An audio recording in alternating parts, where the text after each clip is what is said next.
Good morning, saints. Good morning. Did you have a restful night? Yes. Good. Praise God. We'd like to continue this morning with God's plan, the lifestyle for the next millennium. We want to continue to look at our owner's manual.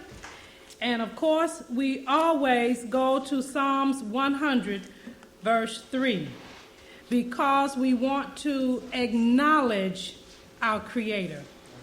But I want you to take your owner's manual, and I would like for you to turn to Isaiah, and we want to look at Isaiah 55, and we want to read verses 1 and 2. Isaiah 55, verse 1 and 2. We've acknowledged that God is our Creator.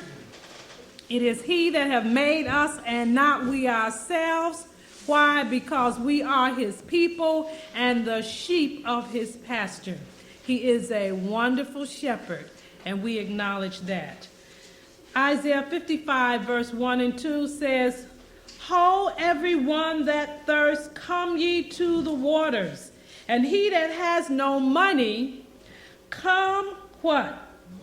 Ye buy and what? Eat. Yea, come buy wine and milk without money and without price.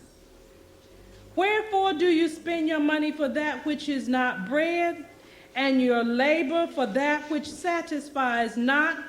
Hearken diligently unto me, and eat ye that which is what? Good, and let your souls delight in what? Fatness. Now that fatness doesn't mean that you will have to be really fat, but delighting, enjoying the fruits that God has given to you. We want to look at God's plan again, and we want to look at the end of the plan, which is nutrition, to see how we can be delighted with the fatness that God has given to us. We looked at last night that the way we make our food choices has been from the basic 4 food groups.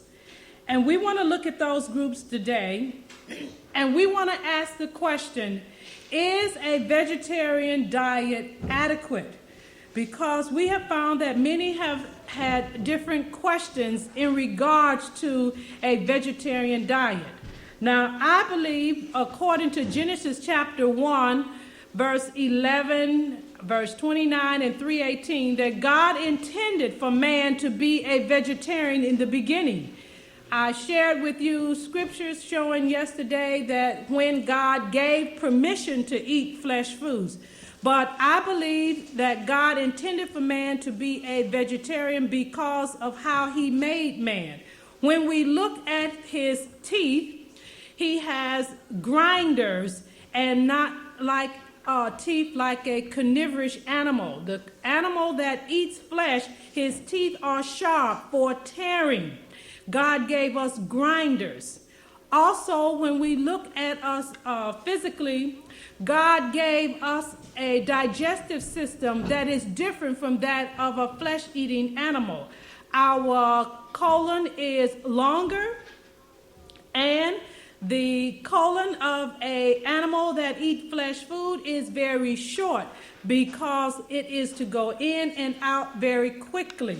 Now, God gave us also something different than He gave to those animals that eat flesh food. And in our mouth, we have enzymes that what we can use to break up carbohydrates. And flesh-eating animals don't have that. So God made us in a way that we could be able to metabolize the same elements that He made us in the beginning when He took us and formed us into His likeness. Now, you know, it's wonderful as we look at each one of us and we see the different characteristics, but God made us all in His likeness. Isn't that wonderful?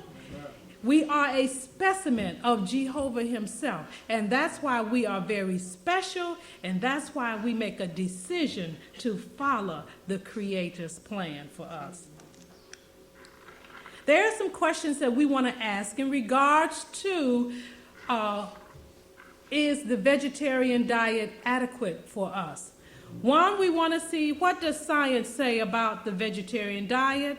We want to look at personal experience with this diet, and then we want to see what the Creator has said once again. What is a vegetarian? Here, according to the Northern American Vegetarian Society, they indicate that a vegetarian is anyone who lives on the products of the vegetable kingdom with or without the use of eggs and dairy products to the entire exclusion of flesh of all animals. That's including fish and fowl. Now, some people, like I mentioned last night, don't believe that fish, chicken, and turkey is flesh food. But anything that has a face and bleed is flesh food. There are different kinds or different types of vegetarians. You have the lacto-vegetarian, you have the lacto-ovo-vegetarian, you have the pesto-vegetarian, and you have the vegan or the pure vegetarian. Lacto means they have dairy products in their diet. Lacto-ovo means that there are eggs in the diet. Pesto is a new type of a vegetarian, and they eat fish. And then, of course, we have the pure and the vegan type vegetarian. And I believe that God intended for us to be pure vegetarians. Then you have the alternative. You know, now the term you hear quite frequently that you have an alternative lifestyle. Or, you know, we may want an alternative health plan. But there are different alternative vegetarians today. You have the fruitarian, which consist on fruit only. And then we will look at that and see how do we classify our foods, because that will determine what's a fruit and what is a vegetable. Then you have the raw foodist, the individual who eats everything raw, including grains. I believe that they would have a problem digesting those grains, eating them raw. We have a friend now that is on this raw food, and they take legumes, grind them into flour or meal, as you may say, whichever one, and then they put it in water, soak it, and then they eat them. They have digestive problems. They are sick. And they are experiencing that now, and they have not traced it back to eating those raw grains and eating raw legumes. Now, I do believe that you can take your legumes and grains and you can sprout them and eat them, and they will be fine. But to just take that grain and grind it, or that legume and grind it and then just eat it, there will be some digestive problems. Now, sometimes we don't experience that right away. It's down the line that we experience it. But still in all, it will happen. The next is a sproutarian, a person that eats only sprouts. They will sprout every single thing, and that would be what their diet will be consisted of. Then you have the breatharian. Now, this one is a little extreme, I think, that they think that the air will provide all the nourishment that they need. Now, if God had intended for his creation to subside on breath or air, he would have made us that way. But he didn't. He gave us a mouth, didn't he? Right? He could have made us where we wouldn't have to eat anything, couldn't he? But he didn't. He made us where we would have to be able to eat those things that will provide the same elements that our body is composed of. Where do they think they're getting any nourishment? Because that's a fast, isn't it? Well, I don't know how long they can last on that. It's just, I don't know where they're getting it from, but these are different alternative concepts that people are following today.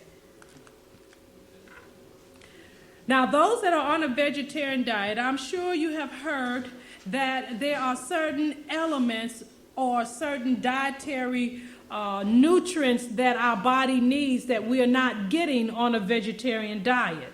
They say that we don't get adequate protein. You will not be able to get B12. You will not be able to get enough calcium. And of course, you will not get enough iron, nor will you have enough iodine. Now, I believe and will show that these are misconceptions.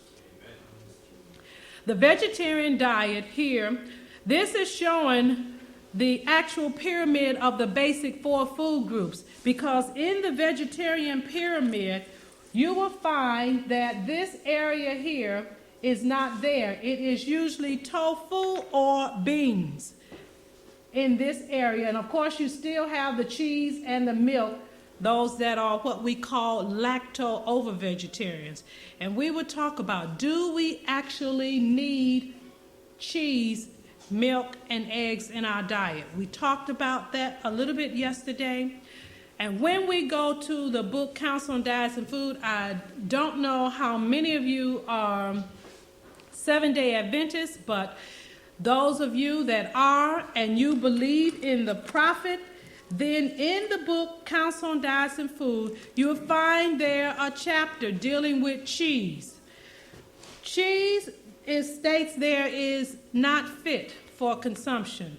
And I believe it is because of the way in which the cheese is made. Now, some say in different areas that, it's the hard cheese that she's talking about. I believe that they still use the rennet, which is normally from the byproduct of the lining of the cow, which will still cause some problems.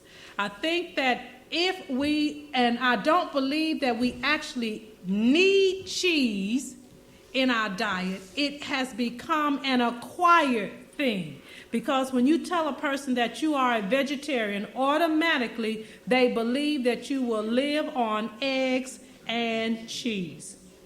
So I believe it's just a choice that we make. I don't believe that we have to eat eggs, because we have found that 1 out of every 3 eggs carry the leukemia virus. And we have found that in dealing with people that come to our center that have leukemia, we find that they have eaten a lot of eggs and a lot of chicken. So it does carry it. There is a book that you can get here at the bookstore, and it's called Abundant Health. In that book, it gives you some information on eggs and the disadvantage of eating eggs.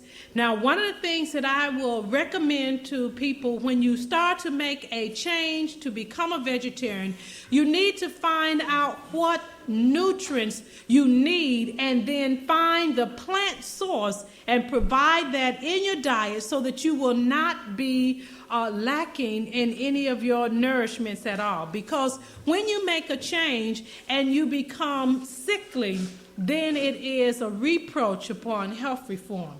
Because if you see people that say, oh, I'm a strict vegetarian, and they look very pale, they look like they just dragging around, then you say, well, surely I don't want to be like that. And so it is a reproach. So you need to be able to provide what your body needs. And especially when we are dealing with our children, we must give them the right nourishment, because I have found in our 20 years experience as being a vegetarian that those that decide to make certain changes, of course, they become a vegetarian, they decide that they don't want to eat eggs, they don't want to eat milk, they don't want to have any oil in their diet. They take out, some decide, well, I don't want to use any honey because it's an animal product, And so then the children are lacking. Then we go to, well, you must have only 2 meals. You cannot eat 3 meals. If you eat 3 meals, you are sinning. Children, depending upon where they are, they need sometime 3 meals. And we will talk about meal planning. It is not a sin to eat 3 meals. Now, it is better to have 2 meals for helping the digestive system not to be overworked. But if you need a 3rd meal, it is best to have one. And children sometimes, because of their energy level, they need 3 meals. So these things here don't have to be in our diet, and we'll see that as we go along. Here is a statement from the 3,000 medical doctors that I shared with you yesterday. They say a diet centered on plant food helps lower risk for many of the diseases that we are suffering with today. And this is a pure vegetarian diet with no animal products added at all. Now, you may be able to, if you like, you can write to this company and you can get a copy of this. You can also get on their mailing list because they have a lot of good information in regards to the vegetarian lifestyle. Now, here are a host of benefits of the total vegetarian diet. It is 0 in cholesterol, low in saturated fats,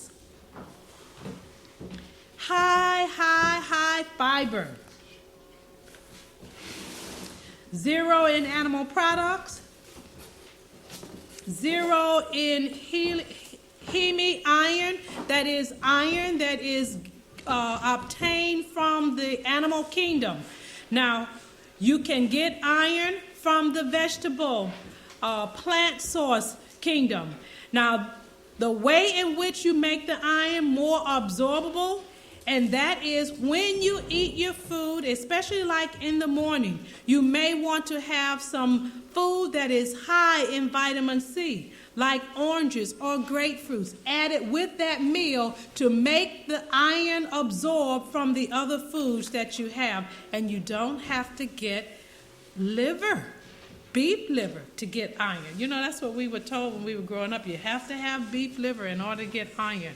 So vitamin C helps the absorption and help you to metabolize the iron that your body needs. Next, the vegetarian diet is high in antioxidants. These are nutrients that help to fight cancer. Then they are rich in folic acid and B6. You remember I mentioned about folic acid yesterday? This is, excuse me, can I have some water, please?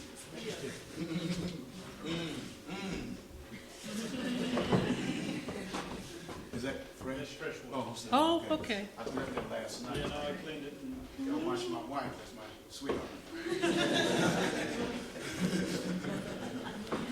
Folic acid is one of those nutrients that when a woman is pregnant in the first 3 to 4 months, if she is lacking in folic acid, then she could have a miscarriage. And so, but the vegetarian kingdom is very high in folic acid. B vitamins are very high in your grains. All grains are high in your Bs. Also, this diet will help to promote weight control. Don't have to worry about being overweight on a vegetarian diet. Also, some people are concerned that they may be underweight on a vegetarian diet because when some make the change to a vegetarian diet, they usually lose some weight. And that weight usually is because they've been eating a lot of refined foods.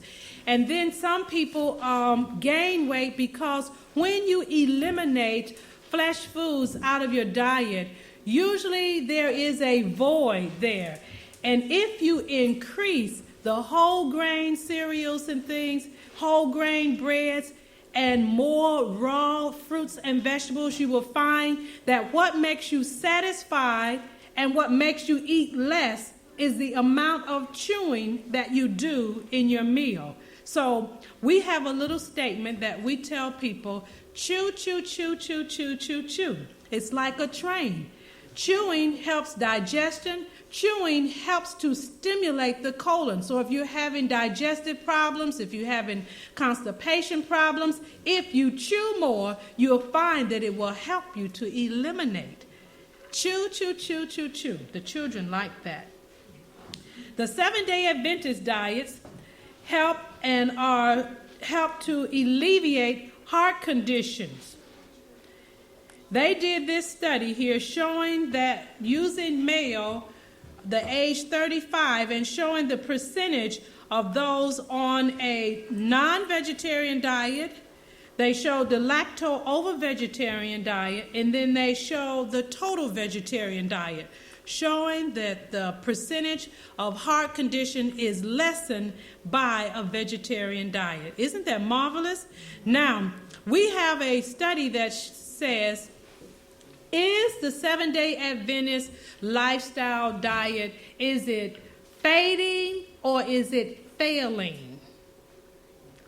When we look at 7-day Adventists today are getting some of the conditions that the world is getting, because as we go around the world, we find that, I would say, in some of our churches, 80% of the people are on flesh foods.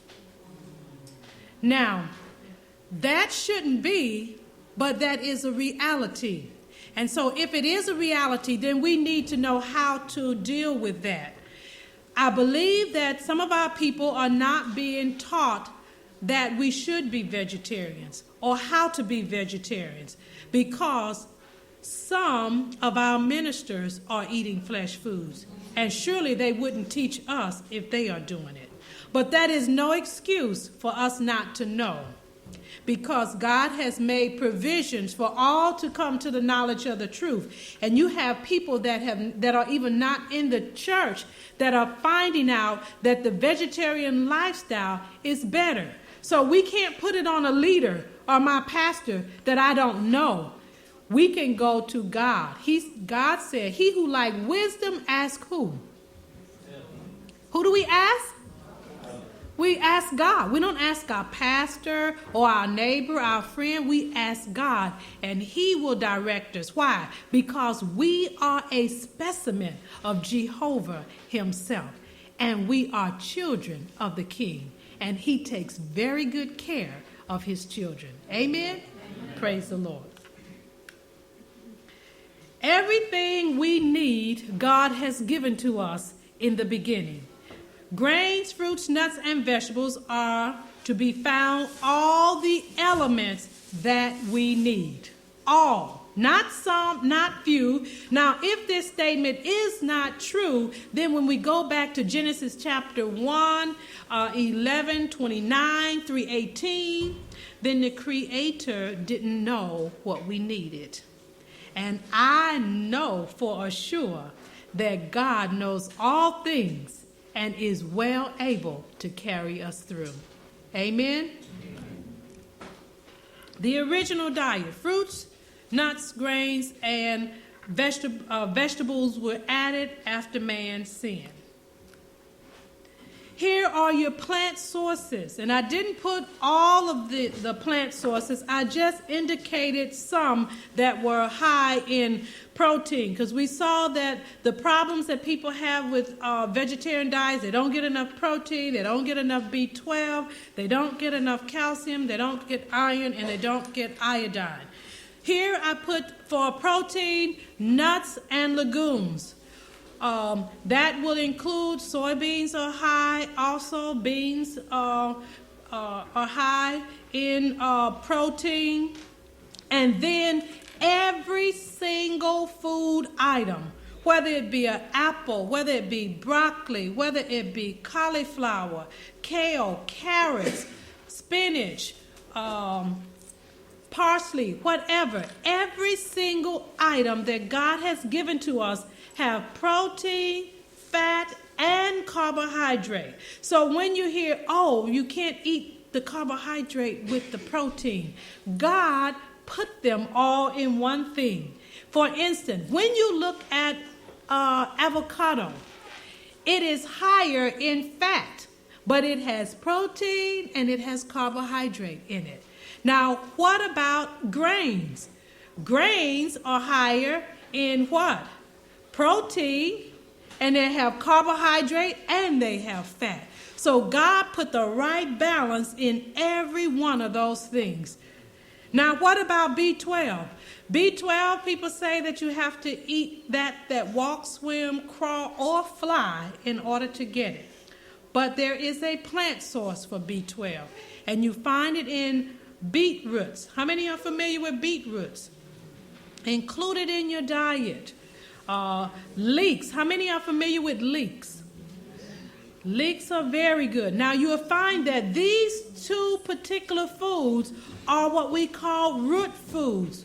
They are in the ground, so they are able to draw up those that B12 source that's there, that is actually a bacteria that is produced on the food, and when you eat it, then your body will absorb it. Now, we only need a small amount of it. We don't have to make sure that we have it every single day.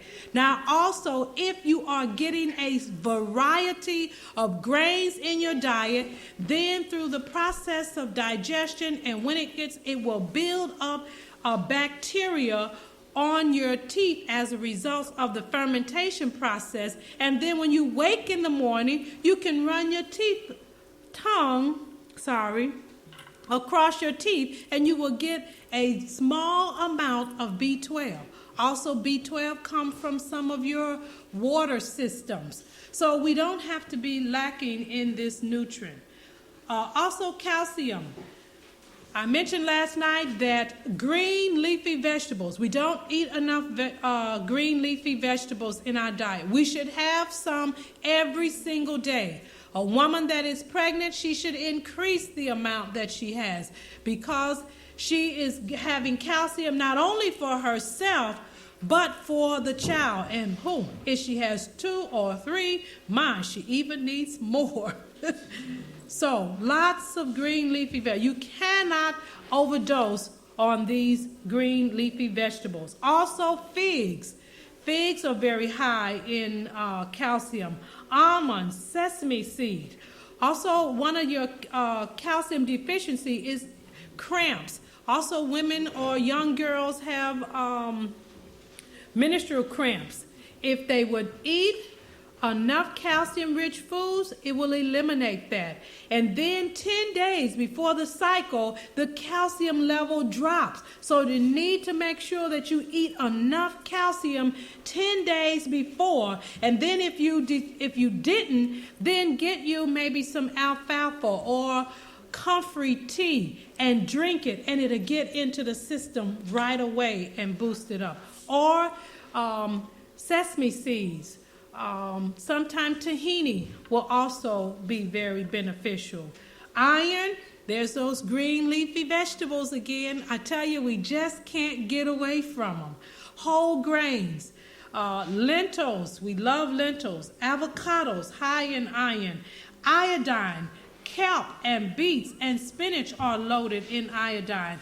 And also, another product is your sea salt that is made from the sea, has some kelp or iodine in it. Or if you're afraid you may not get enough in your plant, then get a iodine sea salt, and it will give you small portions amount that your body will need. So these are things that you would want to include. Plant sources. What's my time?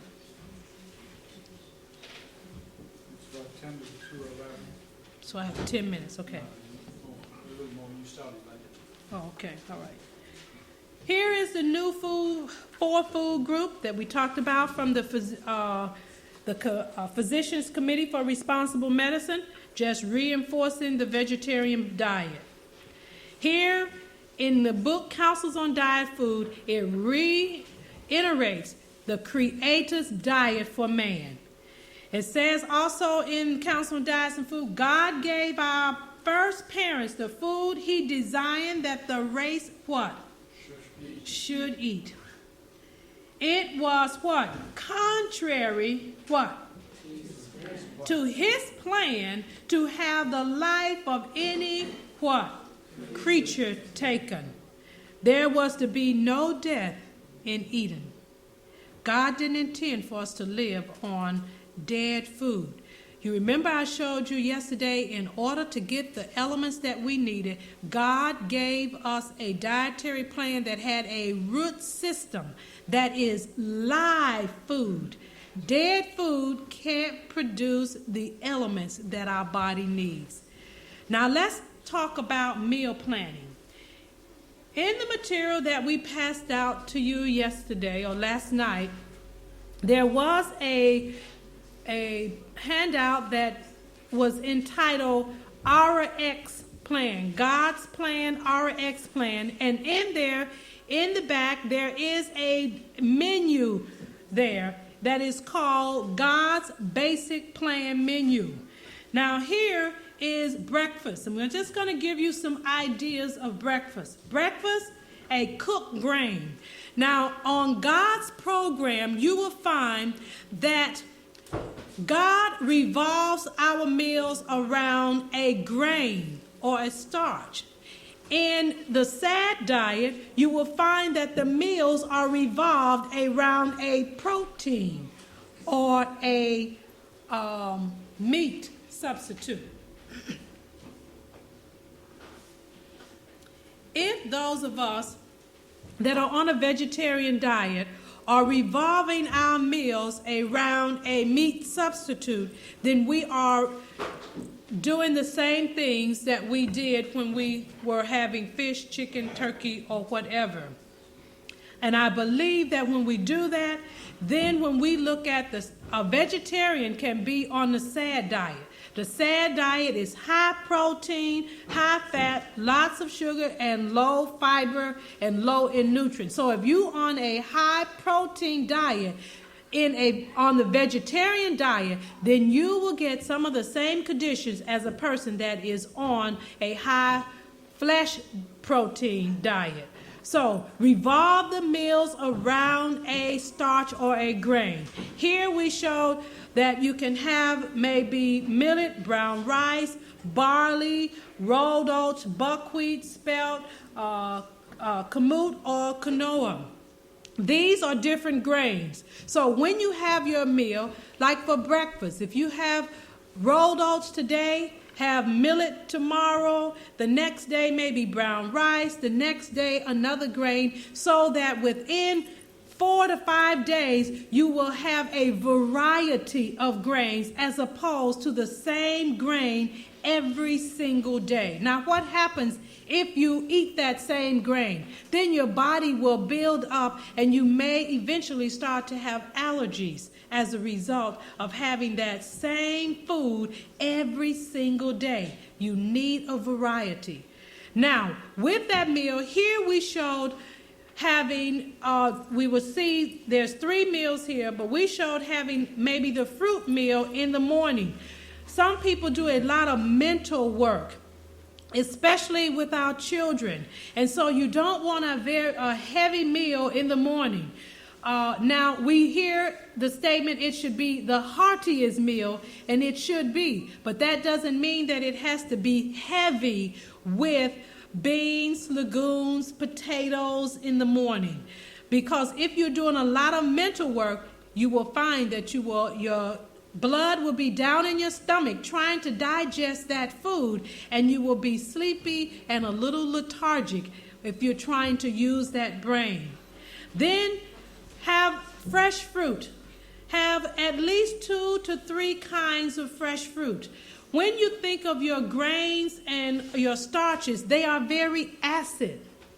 Even though millet is the most alkaline of your grain, the way that you want to keep your balance is that if you have 2 to 3 alkaline foods to 1 acid, it'll keep your body alkaline. Because if you have more acid in your meal than more alkaline, then it sets up a predisposition for colds, and then you will have sinus, hay fever, and allergies, and the list just goes on.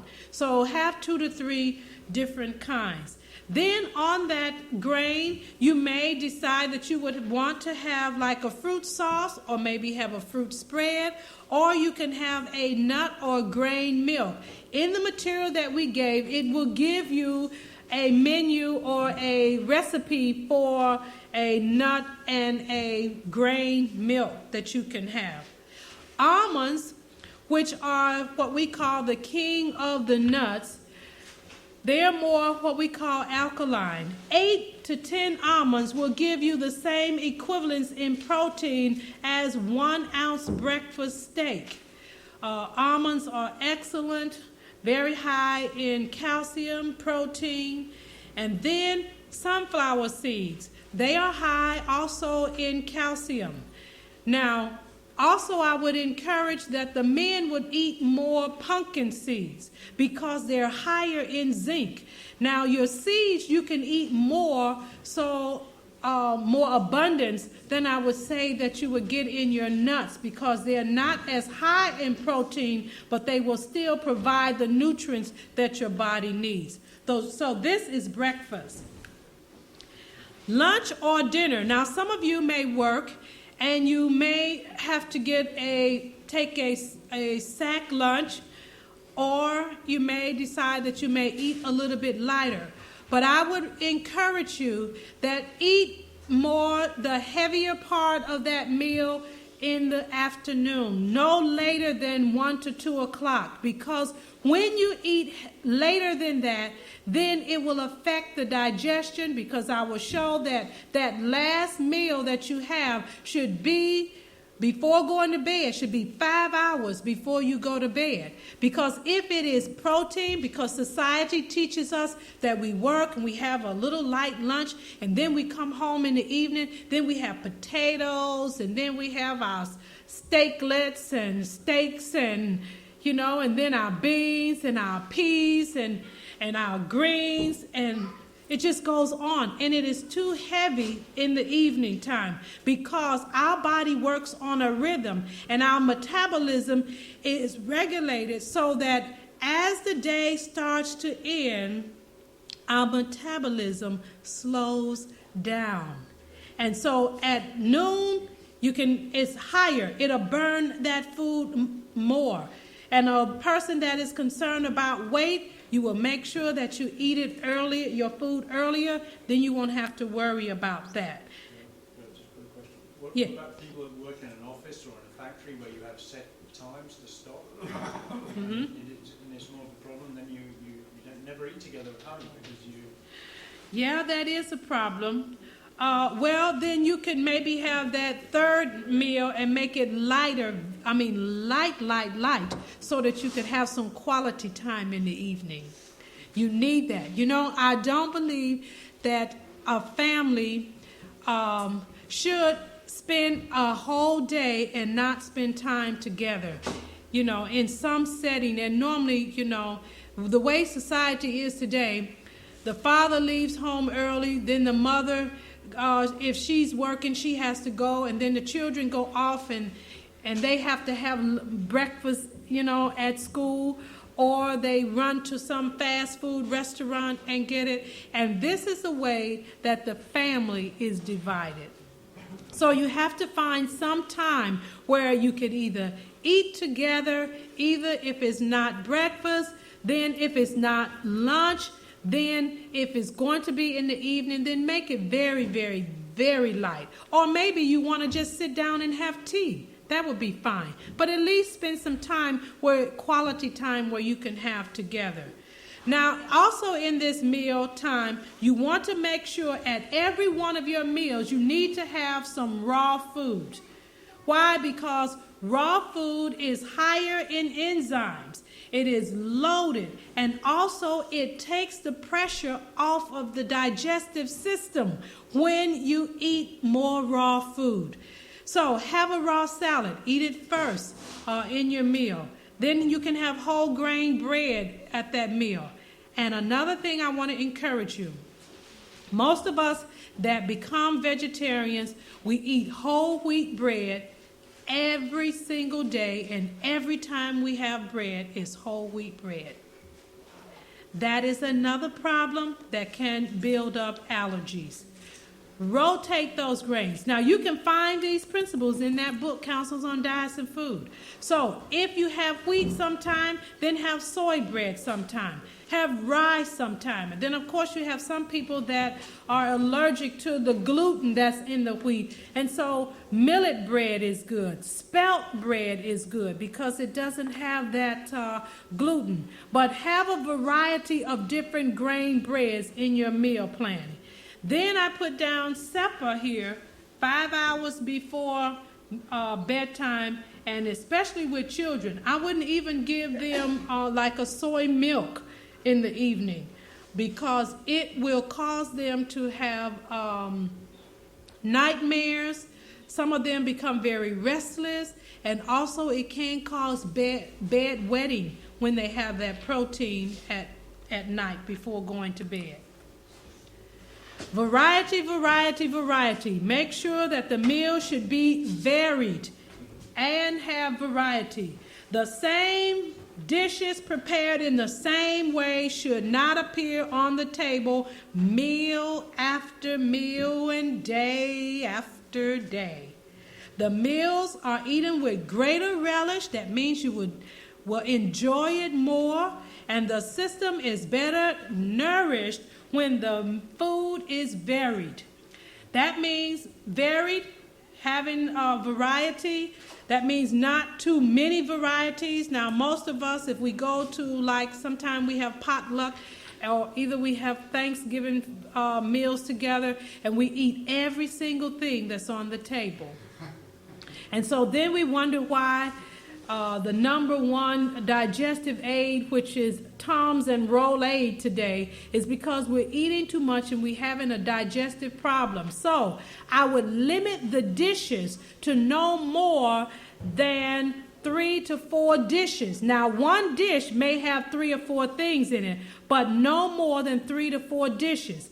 Now, usually at our place, we usually limit and have usually one grain, which if we have potatoes, we just have potatoes. And I noticed that some people may have potatoes and rice together. That's 2 different starches or grains. Have one or the other. And then we would have a cooked vegetable. We would have a raw salad, and we may have, with the potatoes, we may have steamed broccoli, or we may have kale, or we may have cabbage. And then occasionally we may have a legume with it if we wanted to have a protein, because see, sometimes you think, well, I have to have a legume with the starch in order to have a complete protein. But if you are getting a variety through the day, your body will make up that amino link that it needs to make a complete protein. So you don't have to plant protein complement at each one of your meals. So 2, 3, no more than 3 to 4 dishes, and then make sure you have a variety at those meals every day. Breakfast, heartiest meal. Supper, the lightest meal. Eat like a king or queen in the morning, like a prince or princess in the afternoon, and a pauperess in the evening. And that evening meal, when you start dealing with people that have degenerate conditions, and you may find that they do have to have a light meal. So if it is a soup that is not a protein base, you can do it. Or maybe we find that fruits are very good, Apples are very good. Oranges, your melons digest very quickly, and they're very helpful. Now, this is a chart that I placed up here because we want to find out about how to classify. There are many different classifications as we've gone around. What's the fruit? What's the vegetable? Everybody thinks that anything that has a blossom is an actual fruit, and it can be eaten with all fruits. And so what we did is we went back to the Bible, and we got the classification that God gave in the beginning, and took the fruits and vegetables that we have and placed them under these categories to see what was actually a fruit and what was a vegetable. vegetable. Now here we see in Genesis chapter 1, let's see if I can show. Here, Genesis 1:11, there were 3 categories of food, only 2 that God gave here to man, and it was the fruit tree yielding fruit after its kind, and it was the herb yielding seed. Now we find that out of the herb yielding seed, the category there was grains, and you would get your seeds there. Fruit would be apples, peaches, avocados. All of those would go under the fruit tree. Now, under Genesis 3:18, we found that the herbs of the field, or the green herbs, those foods there were what we call your leafy vegetables. Your legumes were under there, and also your tubulars were there, which means your root vegetables were under that category. And of course, we don't have to deal with flesh foods. Now, even under your fruits, you would have also the vine. You have the grapevine. In the garden, those trees were very stalky. And you remember the spies went over, it took 2 of them to carry. So our foods today are much smaller than what they were in the beginning. Now, here we took these same categories of food and showed where we would place them. Now, biological, when you hear the word fruit, you would think automatically that it is the definition of a fruit is the product of a vine or plant. Now, we took that and we showed here that when we go to our tree, there was no problem in knowing that whatever came on the garden in that beginning, that food was what we call perennial. That means that it was constantly come back. It did not die to the root like the things in 3:18 did. So here, when we look at 3:18, the food can come from a blossom, a leaf, a stem, or it can come from a root. So people were having problems. Where do you put the tomato? Where do you put the eggplant? Where do you put the green peppers? Where do you put peas? And we saw that they are from Genesis 3:18. Now, some were from, when we look at the blossom, you got tomatoes, or maybe you call it tomato. Your tomato, you got peas, squash, beans, broccoli, all of those are from the blossom. Now, even though it is the product of that plant, it does not mean that this can be eaten with an apple. It does not mean that it can be eaten with a grapefruit. It does not mean that it can be eaten with a banana. Now, your leafy vegetables here, you have green leafy things. Your stem, you have celery, asparagus, and then you have your root vegetables. Now, the only thing that we find that is neutral, that can be eaten with fruits or with vegetable, is grains. Your nuts can be eaten. Then you have olives, which are actually fat, and avocados are fat, can be eaten with vegetables or fruit. Now, why? Because the avocado and the olives are very high in fat. And we read that we should have olives at every one of our meals for the fat content. And they are lower in the starches, and so they can be eaten with fruit or with vegetables. Now, when it comes to pawpaw and pineapple, people are saying that they are neutral foods. When we look at this category, pawpaw and pineapple are actually fruits. People usually eat those because they have an enzyme that helps to digest protein. But it does not help to digest fats or carbohydrate. It only deals with protein. So I tell an individual if they're having problems digesting the protein, then don't eat the fresh pawpaw or the pineapple. Get a tablet and eat it. Then it won't have a digestive problem there. But those cannot be eaten with fruit or with with the vegetables, the way that we see it. Yes. What about melons? Melons actually should be eaten alone, and to my understanding, they are actually in the fruit category. Now, if we look at the way they were actually grown, we would think of them as being of the vegetable kingdom, that we could eat it with that. But actually, they are classified more with the fruit. Now, some of the things and some of the categories that we have today, I don't believe that we will have when we get to heaven. Some of our foods are genetically altered. Some, Prince Charles, I was reading here recently that was having a problem with the genetically altered food, and I think we should have a problem with it, because I believe when we're eating for nourishing those cells, the genetically altered food will affect us at a cellular level. Now, you may not feel it right away, but eventually it would have some problems. So we usually just eat the melons with the fruit. Now, what we normally do is, if the meal is going to be totally melons, then we would eliminate some of the other fruit. But if you're making a fruit salad and you want to put a couple of melon balls in there, then it's no problem. But if you eat that half of a melon and then eat some of your other fruits, then you will have the same effect as is drinking with your meal, because the melons are higher in water content.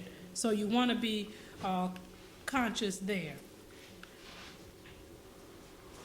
Now, let me go back here. Jack, how you go back?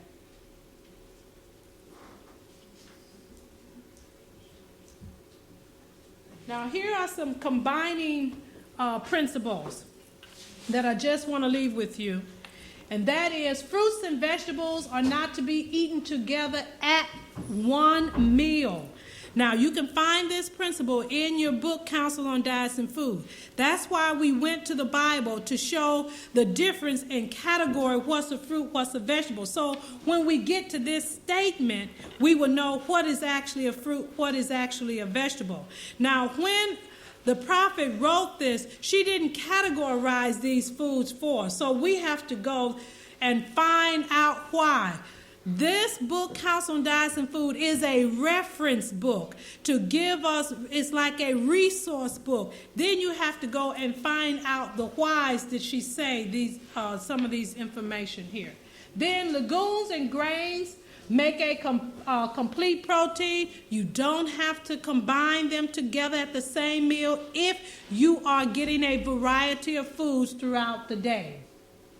Combining sugar and milk together causes fermentation. Those that are on especially cow's milk with sugar will find that it will create alcohol in the system. We have known people to have a person in particular that has cirrhosis of the liver as a result of just eating ice cream and cake every single day.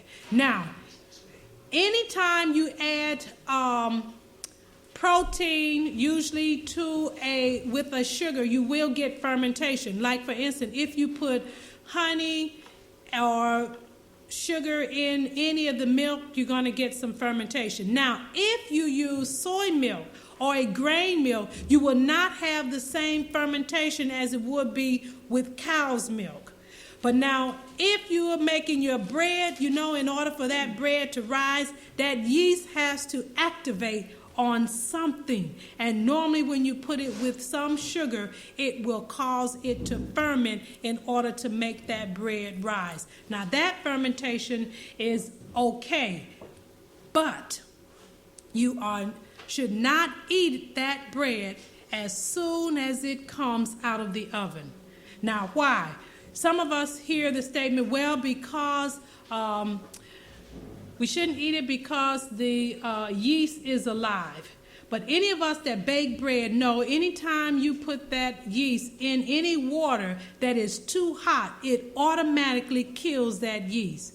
So what happens is when you make that bread, there is gluten in the flour. Gluten mixes with that yeast that you have placed, and it blows it using carbon dioxide, which blows that bread to its height, and that gas is still in there fresh. So when you eat it, then you have digestive problems. But if you let it sit 12 to 24 hours, that gas escapes. And then when you eat it afterwards, you won't have that problem. Even if you warm it the next day to heat it up, that gas has escaped and you won't have the problem. So fresh bread is not good. Even though it smells good and it tastes wonderful, but it does cause some problems.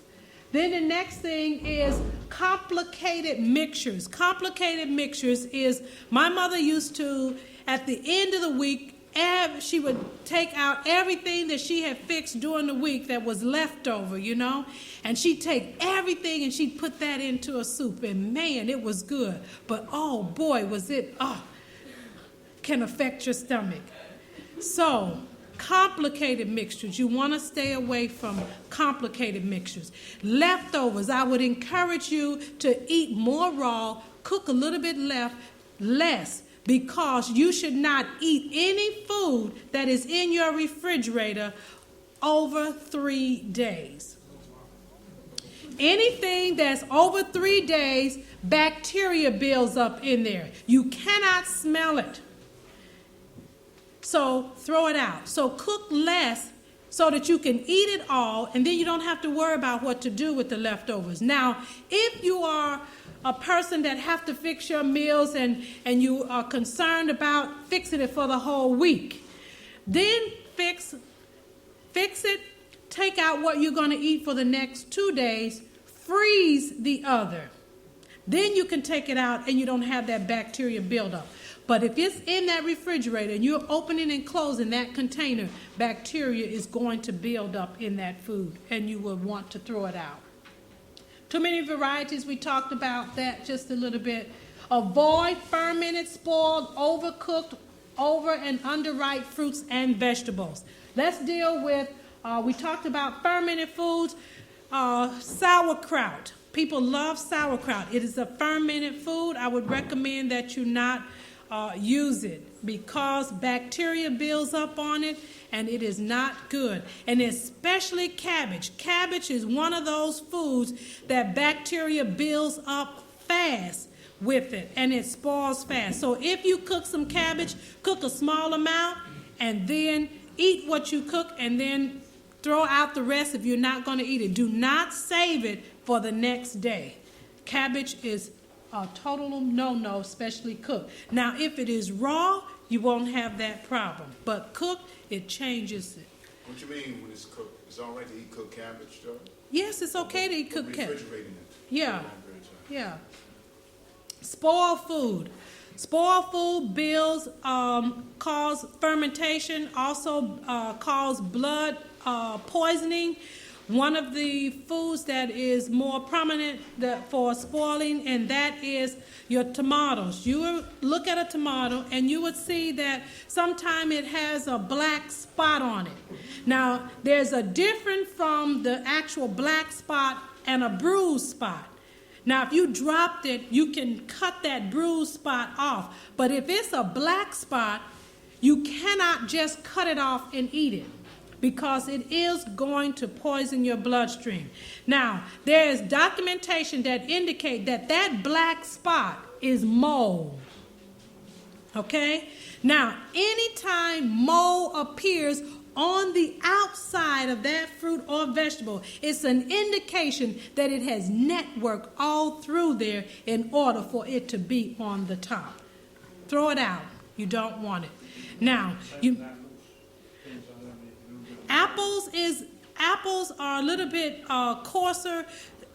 Even with apples, I usually just throw them out too. Sometimes you can't even tell about the apple until you cut it, and then you see it in the center. But if it shows any decay, you don't want to use it, because remember, we are eating to build good blood, and decayed, spoiled, overripe, underripe fruits and vegetables do not build good blood. So you want the very best now, because remember, we're eating to nourish our brain, and the brain is nourished through pure blood. So whatever you're putting in, if it's not pure, is not going to give your body the nourishment that it needs. What are your thoughts on heating food twice? I read a book once that said we should never heat our food twice. Well, that's overcooked. That's why I recommend to cook a little bit less so that you can eat it all, so you don't have to heat it. Because once you heat it, then you're going to destroy the enzymes that's there. Now, what about taking that food, and you have elderly people that just one of them in the home, and so they put it in the microwave. Microwave is intense heat, and it destroys all nutrients.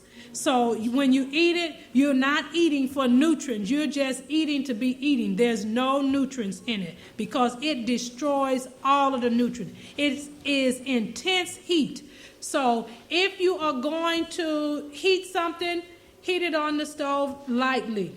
Put it in a steamer maybe where it just steams it. But I would cook less food so you don't have to have cooking it over and over again. Excuse me, sorry.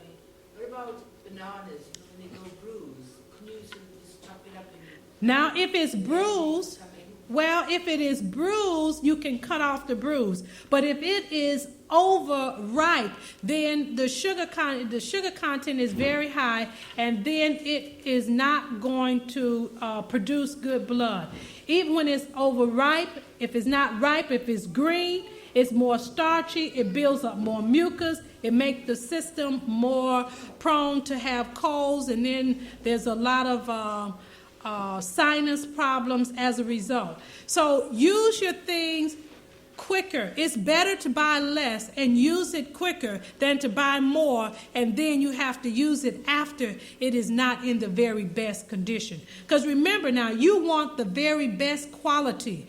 Now in America, they have these stores that they call salvage grocery stores in America now. And what they have is you can go there and you could buy a tin can product that maybe have a dent in it, or you could buy maybe the cereal that may be, outdated, and you could get it for maybe, over here maybe it's 85 pence. You can get it maybe for 10 pence or maybe 20 pence, You think, oh man, is that a bargain? Oh wow, God is blessing me, Well, God doesn't bless his children with garbage, and he doesn't give us inferior things to eat.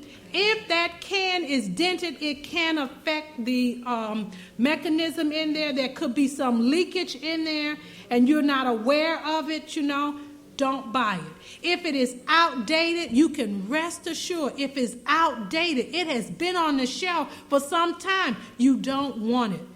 Pay the best so that you can get the best, so that God can work with these brains of ours. We have enough problem with trying to overcome the sins and things in our life, without getting inferior things that's going to make the blood bad, where we can't even hear the communication from heaven. So buy the best quality of things. Go back to the banana. What is a ripe banana? A ripe banana is when it has some little brown speckles on it.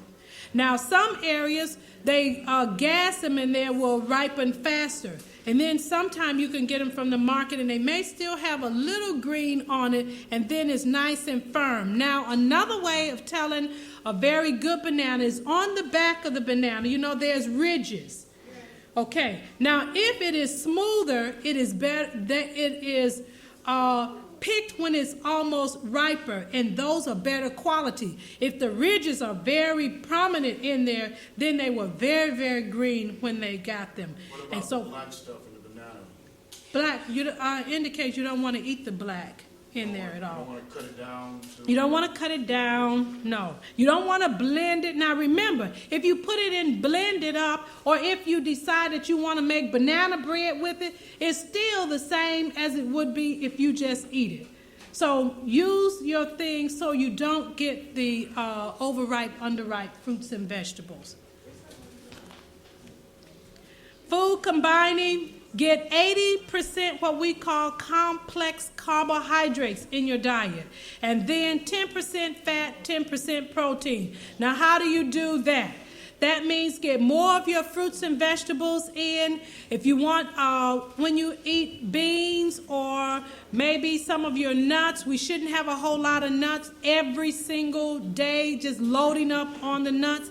Because remember, there's protein and fat in every single thing. So you're going to get some, so you don't have to worry about, oh, I got to put this together, oh, I got to do that. If you're varying those meals, you'll get what you need. Now here is what we call the Adventist diet. This is basically what most Adventists live off of.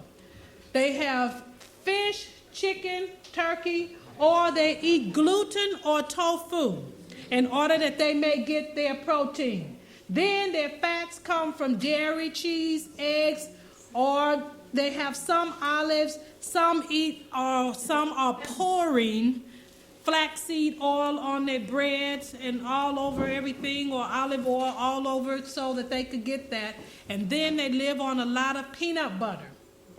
They have refined sugars. They use a lot of raw sugar, turbinado sugar. And then for starches, they eat lots and lots and lots and lots of granola. And they eat a lot and lots of bread, potatoes every day. Kumara, that's potatoes. They have that mostly in Australia and New Zealand. And then they eat a lot of muesli and wheat bits. Now, when we look at this diet, with all of this, it is very acidy. This diet, without having any raw fruits and vegetables with it, this kinds of choices will cause us to have sickness. Now, what about gluten? Gluten is very hard on the digestive system. They have done a study that gluten, it can take almost 24 hours before it starts to decompose. Now, in the information that we gave to you, we showed that there are some digestive times there. Protein digests in the stomach. The area for digestion of protein is the stomach. The area for digesting your carbohydrates, starches, and grains in the mouth. The area for fats to be digested in the stomach. So if we are eating lots and lots and lots of protein and it is not digesting properly, then it is going to cause putrefaction, then it will cause bacteria buildup, then you're going to have a lot of acid, it's going to be constipation, and it goes on and on and on. So you want to make sure that you make sure you get some raw fruits and vegetables, vary those foods, and then that gluten steaks, if you are making gluten steaks, make sure you have a lot of raw food with it, because gluten steaks have no fiber. Why? Because if you are accustomed to making it, you take it, make it with your whole wheat flour, and you wash. You wash the bran out, you wash the wheat germ out, and when you finish washing, you have washed all of the nutrients, all of the enzymes that's going to help to facilitate digestion. You've washed it down the drain. So the drain is digesting, and you aren't. So, caution, yes. About honey, is that almost the same kind of sugar? Like eating sugar? No, your honey is more natural. Your honey is pre-digested. You will not have the same effects with the honey as you would with your refined sugars. So if you are wanting to make something, honey, you can use honey. Some use fructose. Fructose is still what we call a refined product. but it will have some nutrients that will, diabetics can have that as opposed to the sugar. Then there's barley malt, which is good. Then you can use, they have sucanat and stevia, which is good sugar substitutes if that's what you want to use. But if you don't have them, then you just stick with what you have. Honey, you can use honey with most everything. Except for diabetics can't use the honey. Maple syrup, excellent to use. Now I saw a hand over here first, yeah. What about using mushrooms? Because some of us still use mushrooms and that. What about mushrooms? Well. When you go, I'll tell you how to, I'm going to answer this like this. You remember I showed a chart that the food that God gave to man had a root system. You remember that? Now, do mushrooms have a root system? Mushrooms are a fungus. Mushroom grows on dead, decayed things. Now, mushrooms have been, when a person becomes a vegetarian, we usually use lots of mushrooms to make things taste excellent. But they are a fungus. And Dr. Thrash indicated that some of your mushrooms can be carcinogenic, means that they can cause cancer. So now what brand, I don't have a documentation of what brand, but Dr. Thrash does indicate that mushrooms can cause cancer, and they are a fungus. Now, in our preparation, we don't use mushrooms at all.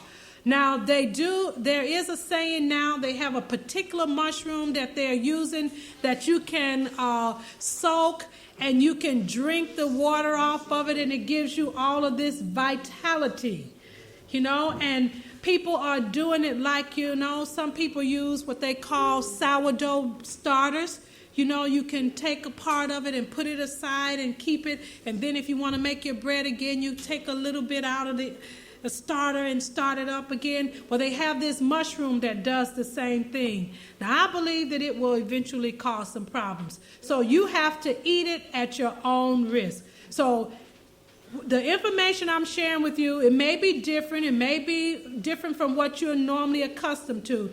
But this is just information that we've come across. Now, you go to God and ask God what he would have you to do in making sure. Now, the bottom line that you're eating now for is to be able to make good blood in order to nourish the cells, because it's the cells that brings the life. And if we do not nourish them, then if they die, then we're going to have premature death as a result. There was a question in the back.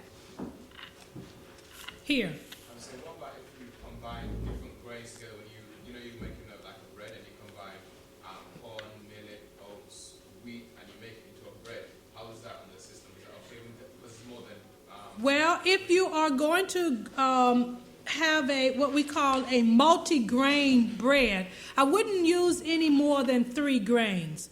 When you go into 5, 9, and 12 grains, it is very complex. And it causes problems with the digestive system to try to break all of them down. So remember, you want to keep your meals as simple as possible. That is the very best.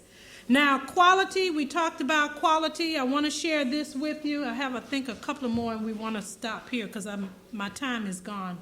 I have been shown that many take a wrong view of health reform and adopt too poor a diet. They subsist upon a cheap, poor quality of food, prepared without care in reference to the nourishment of the system. The idea should never be given that it is of but little consequences what we eat. Quality, you want quality. Don't eat between meals. Don't have excess salt. Watch the caffeine in your diet. And then watch those things that are on your plate.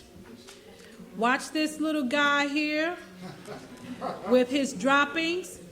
And I have an article that I want to share with you about that. I have an article that I got when I was in Australia last year in October. It was Wednesday, October the 21st, 1998, dealing with this chocolate. It says a mouse a day. This article came from London. You hear what I'm saying? Are you close to London? Here it says, a woman tugged into a chocolate bar, found she had bitten off more than she could chew. The head and parts of the body of a mouse. The lady found that the dark, fuzzy object surrounded by caramel and nuts in a bar she had bought from a central London market. And a court was told this, and she was trying to sue. The chocolate bar manufacturer was Mars of the UK, was charged with selling contaminated food, and they were prosecuted. So, you want to stick to God's life-activating diet because health is a treasure. And God's plan is a decided change, my friends. So you want to have the restoration and the preservation of God's plan. So may you make the healthiest choices from the things that you have available here for you in the United Kingdom. May God bless you. Okay, let's have prayer, please.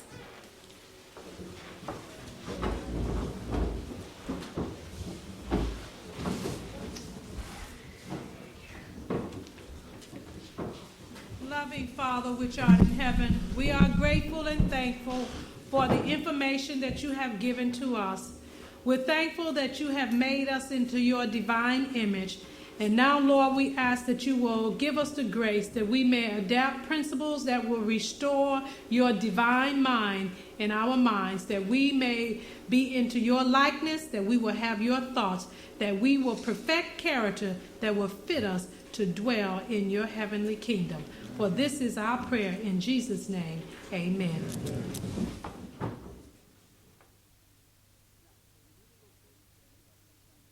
Now, if you need a little boost, then, sometimes you can add a little bit of, ground up linseed, tablespoon of that, every meal, linseed, we call it flaxseed. Just add it to it. That helps. Linseeds are more of a fiber. It's not laxative, it's more fiber. And that's what I tell people. And if they really chronic constipated, then too, sometimes I use a herbal formula. But I'm saying most constipation can be solved by regularity in eating. If you don't have a regular schedule eating, if you eat breakfast maybe at 8 o'clock one time and then skip breakfast and maybe at 10, it throws your whole biological clock off. You got to be as regular as possible with your eating, because unless you fast, and now you follow what I'm saying, those are some of the things you can improve constipation. Sorry, since I'm a Finn, I don't mind continuing this conversation here. And my question is, it's related to my problem, and I brought this up to the doctor as well, because, like I said, I don't really know what my problem is. Okay. They think that maybe it's chronic fatigue syndrome. But I do have this problem that, mine always float happily until they are flushed down, maybe after 6 times of trying to flush them. And I've been wondering that could this be some kind of malabsorption of Yes, fat you see, there's as more well? fat, but see, that's malabsorption. They float, but they need to just gradually move on down. Yeah. Malabsorption. Sorry. You can No, probably well, that's all right. If they're going to be a medical doctor, they're going to learn this stuff.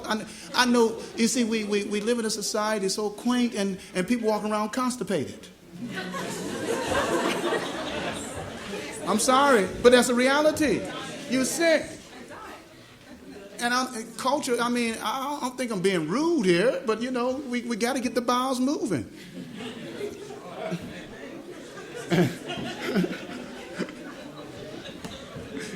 And you come to my place, you're going to hear about it. Because we talk about good bowel movements every day. I'm not going there. Yes, you do have an absorption problem. That's why I want you to get a little more bulk, more chewing in your diet. try to add Because otherwise, I get a lot of fibre. yeah. But see, yes, but I want you to do a little more chewing. Okay. The assimilation is a problem because the food might not be assimilating, and then the intestinal flora, because if you eat a lot of, porridge and a few other things we talked about, but I believe that could be corrected. So now, we finish here. We'll stop there. And I just want to demonstrate something. But anyway, before I demonstrate in closing, because this will be my last demonstration because you might stone me after this. Not on her. But anyway, what have we found out here? In those doctors that we went through, which one of those you think that you need to really work on? Now, did you learn anything here? Well, things that have stuck to my mind is deep breathing. Good. And not just deep breathing when you're, you think that you're deep breathing when you're walking outside or exercising, Right. but actually making an attempt to draw air into you to keep it Right. there and then slowly exhale. Mm-hmm. What else? And the Epsom salt bath. This would be good. Yes, that sounds rather interesting. What else? And chew your food. That's else. What else? Um, Huh? Sugar. yeah, but that's not really my problem. Oh, good, I said then. that I like it, but I don't eat Good. it. All right. That's very good. Very good. All right. Except, maybe a teaspoon a day or something like All that. right. Now let me ask this: do you have any friend that has high blood pressure, arthritis, cancer, or overweight? Which one? Probably all of them. All right. I mean, not one person, all of them. I want to give you a free book. Out of one of those, which one you want? Now I'm going to, arthritis. huh? Okay, Arthritis. I'll give you, because I was holding this to somebody, I'll give you a free book. Before you leave, I'll give you a free book. For you cooperating with me. Well, thank you very much. God bless you. Thank you. Now, let me just do this last demonstration here so you can just stone me here. One question about what you were saying to her. You told her she needed to add bulk. What types of things would you Oh, add reason the bulk, she says she's eating fiber, but see, the way the way you cook the food here, tend to minimize that because they eat a lot of porridge, more mush that does not require chewing. And they got a lot, it has the fiber, but what she needs is the more chewing that would increase more assimilation and absorption. Are you following what I'm saying? But does that increase bulk? Huh? Well, she got bulk. Now, fiber produce bulk. Oh, okay. Fiber produce bulk, the green bulk. And what she needs, she says she got a little bulk there. But fiber produce bulk, your whole grain. So, as I mentioned, when I cook my brown rice, and there's a way of cooking that brown rice, the sheet kind of explained that you got a handout, and that you can move those, they just burst open. Burst open. They're not real dry, but they burst open. And if you want to put a little cream and stuff, that's fine. But it's not gummy. It's not sticky. It's not like, you can put it on a spoon, then you can throw it against the wall. Now, let me give you a tip here. Now, if anybody having problem with their bowels, constipation, because this is a key. And I have done meetings, and I've shown videotapes of what have come out of people, and I dare not bring the video to England because y'all probably run me out. Where did this guy come from? But all over, everywhere else, they accept me. But anyway, there's many people when they have, and this is important because constipation is a contributing cause to a lot of problems. I work with too many people with that. I used to be, I used to believe that, to answer the call, when you get an urge, most of us will not answer the call. And if you're a teacher, you won't answer the call, because if you was teaching in Chicago in the public school system and you have to go to the bathroom, you cannot leave those children. They'll take over the classroom. And so you have to hold it. And some of us don't like to go to the bathroom to other people's house because we're so modest, because, there's other things happening. So we don't answer the call. Every time we get an urge, we must answer the call. When you don't answer the call, you lose that call. That is a reality. Now, I've sat down, like I said, with doctors and discussed this. I worked with a woman that had skin problems. She was probably in her late 20s. She went to every dermatologist that she could find. She wanted to be a model. Her mother encouraged her to come talk to me. She sat across the desk, from me, and she definitely said, what this guy going to help me with? I done taken all this stuff, and nothing helped. I asked her one question. How many bowel movements do you have? And she dropped, I'm serious. She dropped her head. She felt embarrassed because she never had nobody ask her that. And I'm quite sure your doctor don't ask you that either. She dropped her head. And I said, I'm here to help. I'm here to help you. She said, well, sheepishly, one bowel movement a week. Whoa. They did a study, then I'm going to demonstrate. They did a study of 3 countries, Africa, Australia, and America, to determine the transit time, the time that you ingest, digest, and eliminate waste. That's transit time. In Africa, the transit time was 38 hours. In Australia, it was 48 hours. That was the Aborigines, not the Europeans. In America, it was 72 hours. The average American have a bowel movement every 3 days. The 2 leading drugs in America, non-prescription drugs now, 2 leading drugs, is Zantac and X-Lax. I don't know what it is here in this country. But let me just share this and close.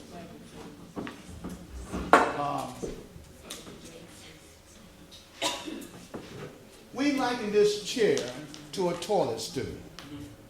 The toilet stools are basically designed on the style of a chair.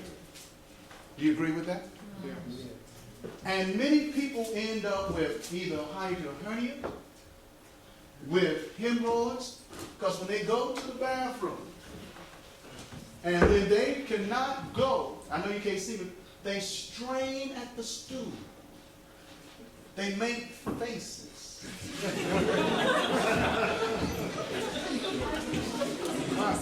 They make faces. Are you with me out there? Don't stone me yet, but this is a reality. And they strain, and that put pressure. Even pushing the esophagus. Even putting pressures on the rectum. Because the toilet stool, the way it is structurally made, is dangerous. Now you don't know what I'm saying. You see, the best way to have a bowel movement is in the squatting position. When your back end is down, your hips is down, and your knees is up. That's the squatting, because it lines your rectum with your anus, and you will not have to make faces. Now, since you cannot squat on the stool, get you a block of wood, 8 inches in height, and leave it in your bathroom. And you set it in front of you. And put your feet on the block. Now you're in a squatting position. Are you following me? Yeah. It goes smooth. Are you with me? I know that sounds good. I'm telling you, I've been in this business 23 years in constipation. No, that's what's wrong with the handicapped toilets. They're so much higher. Harder to work. Let's have mercy on those souls. Therefore, we better close here. Praise God that you endured to the end. And how many people are going to be here tomorrow? Brave souls. I know that you raised questions, maybe that we need to hold them to tomorrow. And those who I could not ask a question because I know you've been here, I don't want to overload you. We've had a blessed time. I pray that something that through the testimony, through the sharing, through what my wife and I presented, will just stimulate you to become good stewards of God's temple. You agree with that? I know a lot of things being said, but anyway, those follow this basic program. This is a simple program. Some of you all are doing. We always have room for improvement. Amen. I have room for improvement, and therefore God's plan is simple. If you know, you have on the back of this program, it has a little chart that tells you how to monitor. Say, for example, you maybe have problem eating between meals, and maybe that's a host of other things. But you see, God said, when he brought the children of Israel out of Egypt, he said he will not chase all the nations out at once. He will run them out one by one. Because the children of Israel were not a warring people. And if God had chased all the nations out at once, the wild beasts of the field were taken over and would attack the children of Israel. God revealed to us our sin one by one. If he revealed everything that is wrong with us at one time, it will overwhelm us.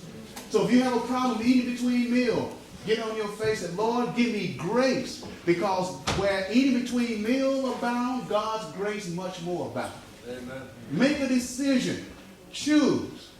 That I just not want to be eating healthy because I'm an Adventist. I want to be in the best position to receive God's blessing. You want to be motivated with a higher incentive than just eating right. You want to eat to his glory because you love Jesus. You don't want to do anything that will allow the devil to pierce the heart of our Savior. You have to have incentive. Are you following what I'm saying? You have to have motivation. And the will is where you make a decision, as I told my friend. And soon you make a choice. God will give you a power. I know that for a fact. If God can take me and transform me in my ferocious appetite, I know what he can do for you.